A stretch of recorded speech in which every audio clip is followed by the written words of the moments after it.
Bonjour à tous. Alors là, je vous fais un audio aujourd'hui pour parler d'un animateur de l'émission du En Question que vous voyez son visage qui semble jeune.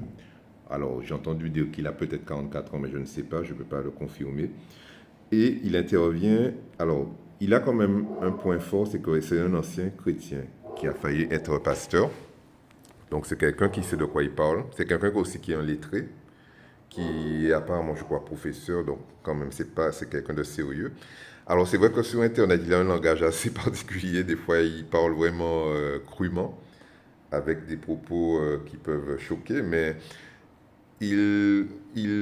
en fait, avec lui, je m'en suis rendu compte qu'il n'y a aucun pasteur ou bien aucun chrétien, homme de Dieu, entre guillemets, homme de Dieu, qui lui fait face, en fait. Il n'y a personne qui peut parler et qui peut vraiment débattre avec lui avec des arguments clairs. À part peut-être le prêtre catholique qui a parlé avec lui et un prêtre orthodoxe qui devait parler avec lui, mais bon, ça c'est pas fait. Mais sinon, un prêtre orthodoxe qui se trouve en Martinique, qui a quand même aussi les bagages pour débattre avec lui. Mais sinon, en fait, lui, si vous voulez, c'est pas quelqu'un qui me gêne, ou non, c'est pas quelqu'un.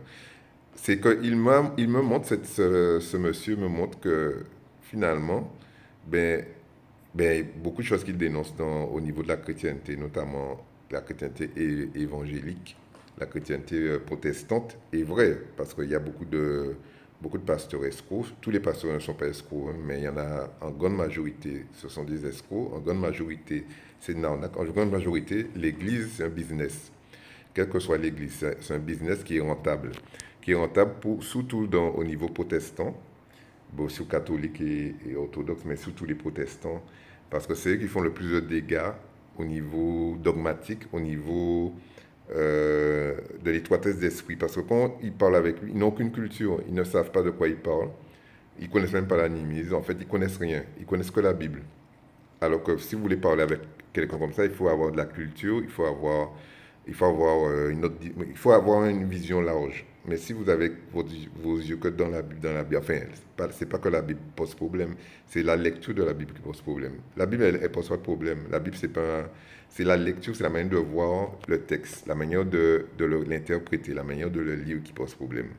Donc, c'est pas la Bible elle-même qui gêne, c'est la manière dont ces gens-là utilisent la Bible et voient la Bible. Et ils ne voient que la Bible, ils ne voient pas autre chose. Donc voilà, donc c'est un peu ça que je voulais dire sur ce monsieur que je respecte quand même. Merde. Oups là.